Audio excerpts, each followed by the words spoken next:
Shalom, selamat pagi saudara-saudara yang dikasihi Tuhan Yesus Kristus. Selamat berjumpa dalam renungan pada pagi hari ini.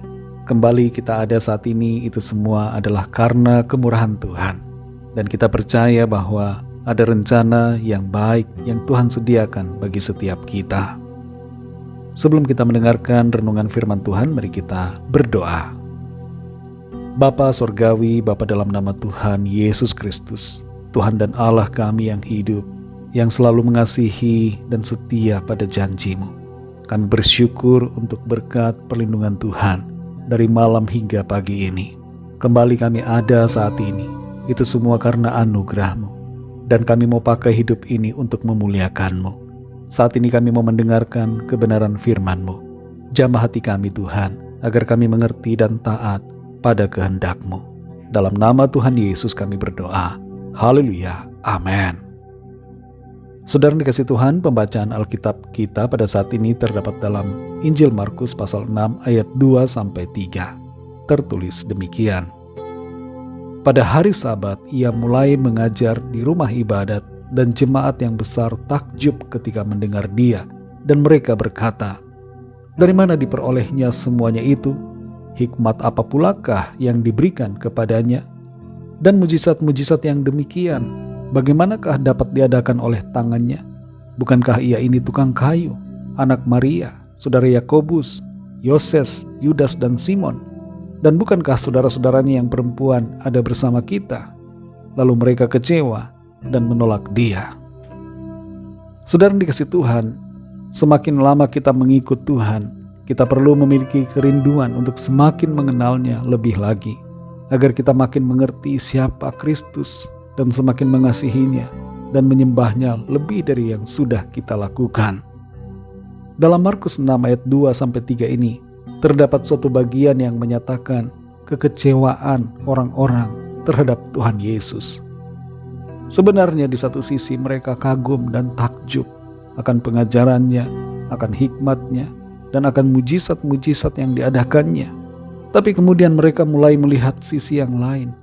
Mereka menilainya dari asal-usulnya secara lahiriah, bahwa ia adalah anak dari seorang tukang kayu. Dan saudara-saudaranya, baik yang laki-laki maupun perempuan, ada tinggal di antara mereka, tinggal di lingkungan di mana mereka berada. Secara status sosial, keluarga Yusuf dan Maria nampak biasa saja.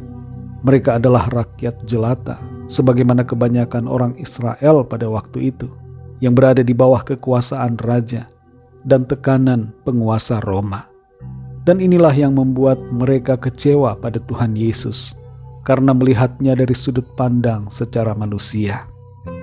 Namun ada satu hal yang mereka abaikan, yaitu mereka tidak melihatnya dari sisi keilahiannya, sehingga mereka tidak mengenal siapa sesungguhnya Tuhan Yesus secara benar.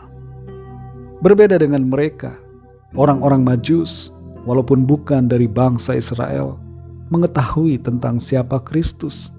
Ketika ia lahir, mereka datang dari jauh untuk menyembahnya dan memberikan persembahan kepadanya, yaitu emas, kemenyan, dan mur, di mana persembahan ini menggambarkan siapa Yesus Kristus itu, yaitu bahwa dia adalah Raja segala raja, Tuhan dan Juru Selamat.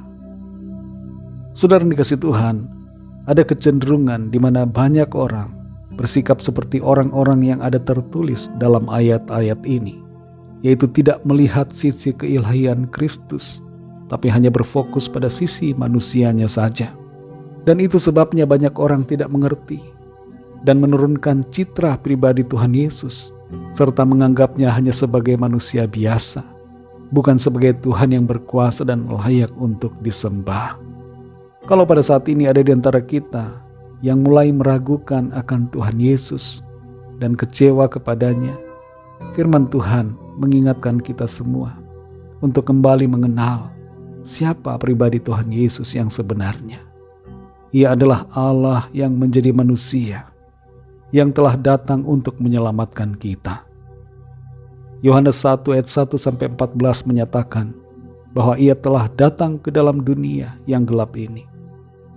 Dan di Filipi 2 ayat 5-7, di situ dikatakan bahwa ia mengambil rupa seorang hamba meninggalkan kemuliaannya sebagai Allah dan menjadi sama dengan manusia.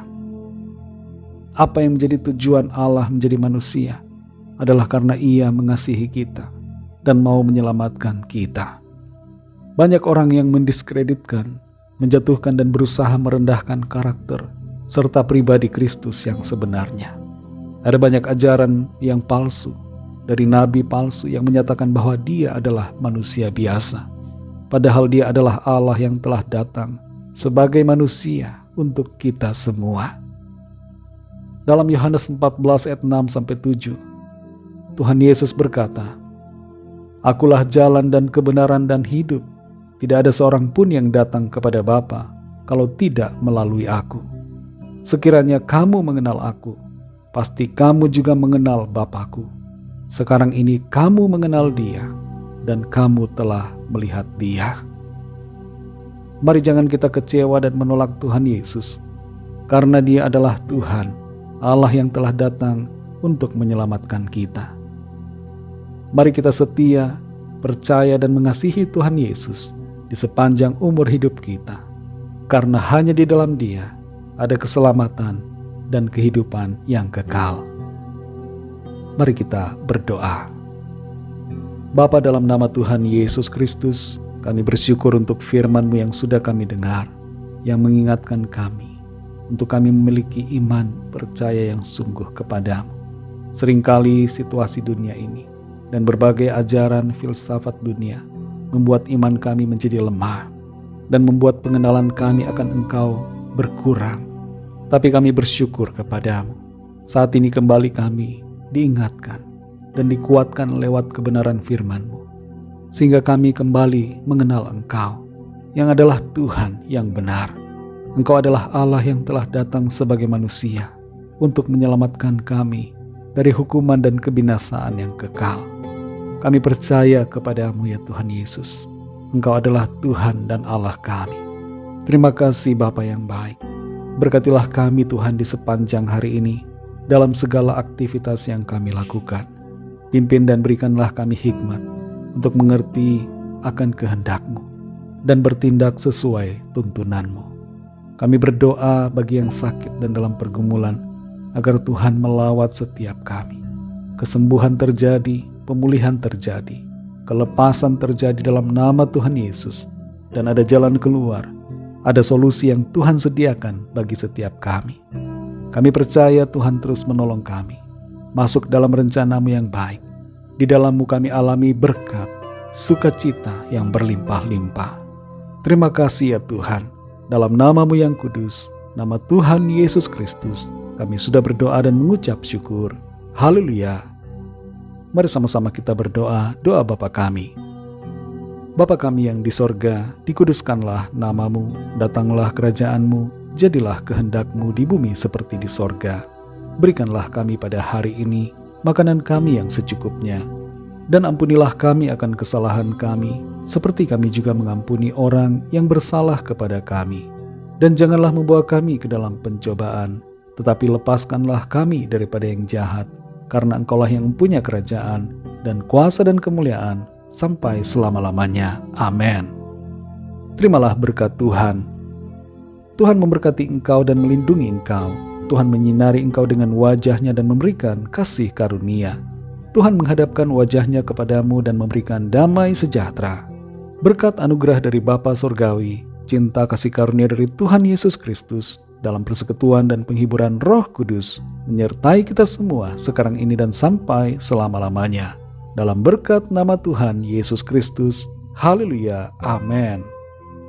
Puji Tuhan, saudara dikasih Tuhan, saya percaya firman Tuhan menjadi berkat dan kekuatan buat saudara semua, dan Roh Kudus akan menolong saudara untuk lebih lagi memahami kebenaran firman Tuhan. Tuhan Yesus memberkati saudara semua. Selamat beraktivitas dan sampai jumpa dalam renungan yang berikutnya. Haleluya.